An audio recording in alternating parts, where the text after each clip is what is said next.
Okay, so welcome back to my channel, and in today's video we are talking about business once again.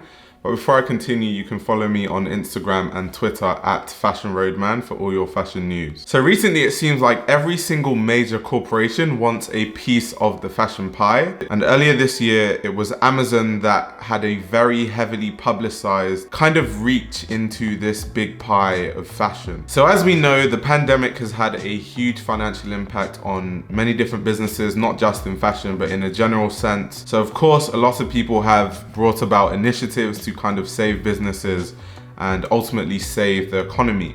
Now, one of these many initiatives is the initiative set by Vogue in collaboration with the CFDA. And the CFDA stands for the Council of Fashion Designers of America, so it's mainly focused on American fashion designers.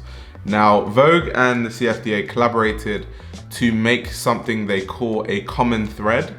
Now, a common thread is a fundraising initiative and also like a marketing platform to help small and medium-sized businesses. And they have helped these businesses through many different means. And they have helped these businesses by providing different grants to different sized businesses. So of course, a big corporation like Amazon saw this as an excellent way to kind of enter the market. And it's good PR for Amazon because they know if they join in this initiative, they're going to get some good PR. They're going to be seen as this really good brand that helps out small and medium-sized businesses. And of course, there are many other reasons why Amazon wanted a piece of the pie that I'll get into. So what Amazon did is they collaborated with the CFDA and Vogue initiative, and they gave up Amazon as a platform to use as kind of a storefront for these small and medium-sized designer brands to kind of sell their product. And this was a really good initiative, and to be very honest, it did help a lot of designers, and it's still helping designers.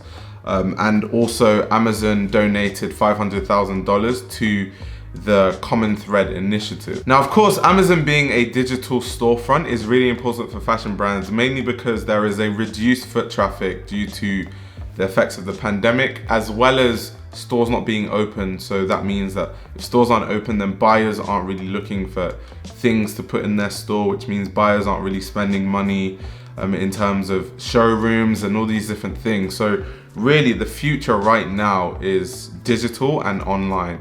And of course, Amazon is one of the biggest players when it comes to selling on digital and online platforms. Of course, as we know, nothing in business is ever free. And Amazon has a lot to gain by collaborating with the CFDA and Vogue. Now, Amazon has been for so long been fighting to be seen as a luxury platform and a platform that is viable for a luxury consumer to spend money. Now, the reason why Amazon has been struggling with this for so long is because Amazon went from selling books to selling cheap merchandise. Amazon is not the type of place that you go to buy expensive goods. And Amazon has been fighting against this for so long because, of course, if you know, when you're a seller on Amazon, everything you sell, you pay a percentage to Amazon. So Amazon knows that they're going to get higher percentages if Amazon as a platform becomes a viable platform for luxury goods. And this is why most tech companies in general have been fighting for this share of the fashion industry, because the luxury market accounts for a lot of money. It's normally people with a lot of money that buy a lot of really, really super expensive luxury goods. And a lot of tech companies are fighting for them to be seen as the platform that's viable to sell these luxury goods. Because like I said, the future of commerce is online and is digital. So recently, the BFC, which stands for the British Fashion Council, has also been in talks with Amazon to try and bring some British designers on board on the Amazon initiative and program, where Amazon helps these designers sell their clothes using Amazon as a kind of like an online storefront. And I think with all these moves that Amazon is making, Amazon is one step ahead in terms of having a monopoly in the market, in terms of who is going to be the digital platform that is known for selling luxury goods. I think Amazon is taking good steps because they're in talks with BFC, Vogue, the CFDA. These are huge, huge, huge players to be in talks with and to be in collaboration with. And you know, the way fashion works is people do each other favors, kind of. So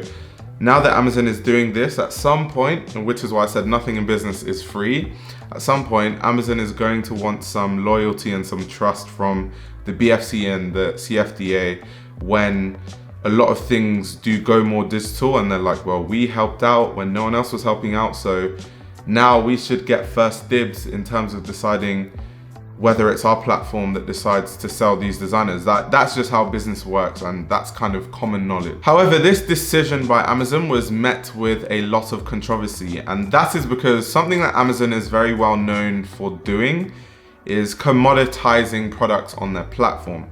So to expand on what this means, what Amazon normally does is they use all the data from the platform to kind of push small businesses to the side. So to go deeper into this, let's say I sell, I don't know, teddy bears. Now, Amazon has all the data on what is selling the most, what items are selling the most on their own platform. So what Amazon has been doing in recent times is, say I have the teddy bear company, and they've seen that the teddy bear company is doing the most numbers on their platform. What Amazon normally do in this situation is they'll just make an identical product to what you make, and then just shut down your storefront as a seller.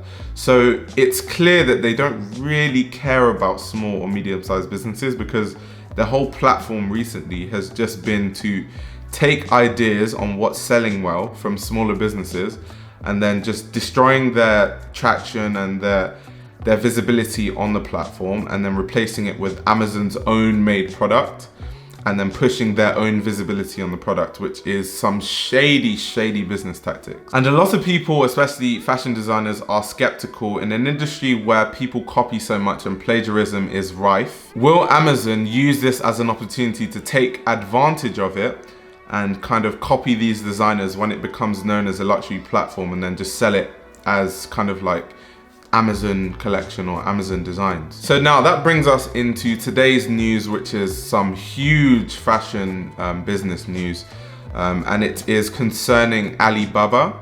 Now, if you don't know what Alibaba is, it's kind of like a Chinese and now global retail and e-commerce space that is used to sell many different goods, and especially goods in bulk. Now, Alibaba owns a platform called Tmore Global, and Tmore Global serves as kind of like a platform for Chinese and international brands to sell luxury goods. And it seems like they recently just stepped into this after seeing Amazon's collaborations with the BFC, the CFDA, and Vogue, and they kind of want to have a stake in this whole fashion industry business thing. So first of all, I'm going to talk about why Alibaba coming on board is really massive. So there's many different reasons that I can get into. I'll try not to talk about this for too long, because when it comes to fashion business, this stuff really fascinates me. So first thing I'll say is, I made a video and it's titled Why Gucci is Losing Money Fast. And in this video, I was talking about Q1, which is the first quarter of the year, and why Gucci made a huge loss. And most of it was to do with the fact that the pandemic in China was really early. So of course, they were going to feel the economic effects from the Chinese market. Now, the Chinese market is so big that just because due to the pandemic, Chinese consumers couldn't travel, and Chinese tourism is a big part of like the luxury market. And then also the market in China itself, all the stores closed during the Q1 times. A lot of brands saw huge losses, for Gucci in the millions and billions. And that just shows you how much weight the Chinese and Asian market has. And this is why there's this constant fight for grasping the attention of Chinese consumers by all the luxury brands, from like Gucci to Balenciaga, all of them, from the big conglomerates like LVMH to Kering, all of them are really fighting to be the leading group of companies in terms of Chinese consumers. And I feel like a lot of fashion designers go out of business and they go broke, for lack of a better term, because they don't remember that fashion is a business. And as much as you want to be really artistic in your designs, you also have to be realistic to a standpoint. Otherwise, you won't have food to eat and you'll be homeless, which is just the reality of life. And I feel like if you're a young designer watching this video, it's important that you try to follow what's going on in fashion business, so you can take advantage of all these initiatives like what I'm talking about with Alibaba and Tmore in this video, or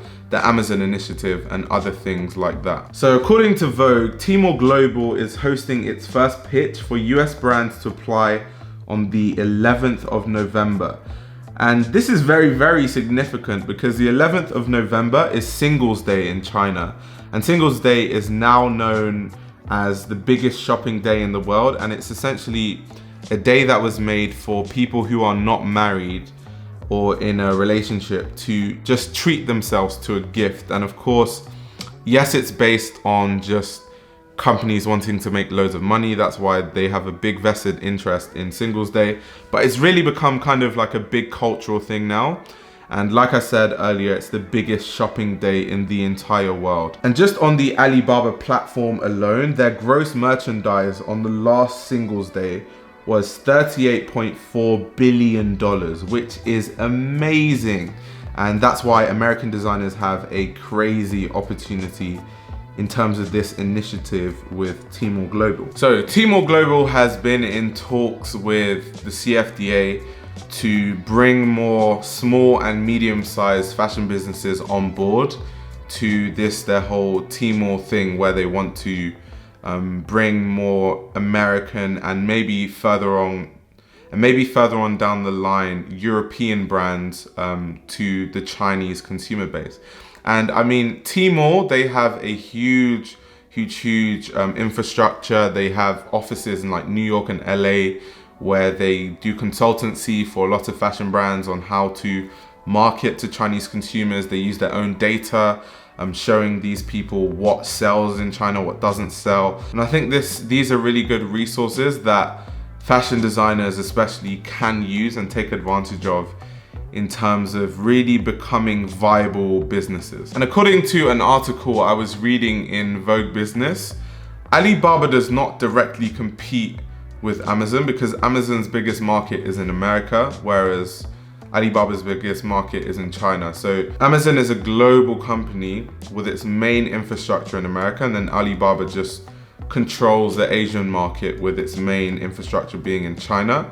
However, there will be a crossroads at some point where Alibaba will be attracting all these brands, and then it might want to start to expand outwards globally, and then it could be a big competitor to Amazon, which is why Amazon and Alibaba, I think, soon will be in a fight for grabbing all these fashion brands. And just like Amazon with Alibaba and the Tmore thing, there are a lot of issues that could arise. And the main issue really is the US's relationship with China as a country. And in recent times, we've seen Trump really clamp down on a lot of Chinese businesses. If we think of platforms like TikTok, which Trump really wants to shut down, to Huawei, which was banned in America, it seems like there's a fight with American policy and tech companies from China. So as a future, how viable this Tmore initiative will be in the future is left to be seen, only because overnight, like, Trump could decide we don't want this Chinese company kind of taking money away from our American consumer base and our American companies. And you might see American policy favor Amazon over a company like Alibaba. So it's really all interesting stuff, but I just really wanted to come again and talk about fashion business because I haven't since the Gucci video. Because fashion business honestly fascinates me as much as Margiela and his amazing work from an artistic standpoint fascinates me. Fashion ultimately is also a business, and as much as people try to pretend it isn't, it really is. And me wanting to be a fashion journalist, I have to know about every facet of fashion, from the business to artistic fashion to streetwear and everything. So this stuff really fascinates me, and I hope you guys enjoyed this video. But on that note, like this video if you liked it, comment down below your thoughts on all of this, subscribe to the channel if you are new, and I will greatly appreciate it if you subscribe to my Patreon. The link is in the description below. So yeah, it's kind of a way you can support my channel and also get access to exclusive content. And before I go, something I want to say about my Patreon is, so there are different tiers of my Patreon. So I think there's $3, there's $10, and then there's one other, and then I think there's a $50 Patreon kind of tier. Now, people have asked me, if you pay $50, what do you get? Now, I'm saying to everyone now, I would advise you not to pay me or to subscribe to the $50 Patreon tier, because it's for a specific reason. Now, if you apply to the $50 tier and you subscribe to that, what you get is consultancy, and I do get paid to do consultancy for many different brands. And I think because like a lot of younger people watch my videos, and some people just, I don't know, if you have money, then be my guest. I won't say no if you subscribe to the $50 tier, but I would advise against it, because I'm very against like people not getting value for their money. So if you're going to subscribe to it, just know that what you get is consultancy. So if you don't have a business, then there's no point of subscribing to that tier unless you're just rich like that and you just have that sort of money to support me with. But otherwise, I wouldn't advise it.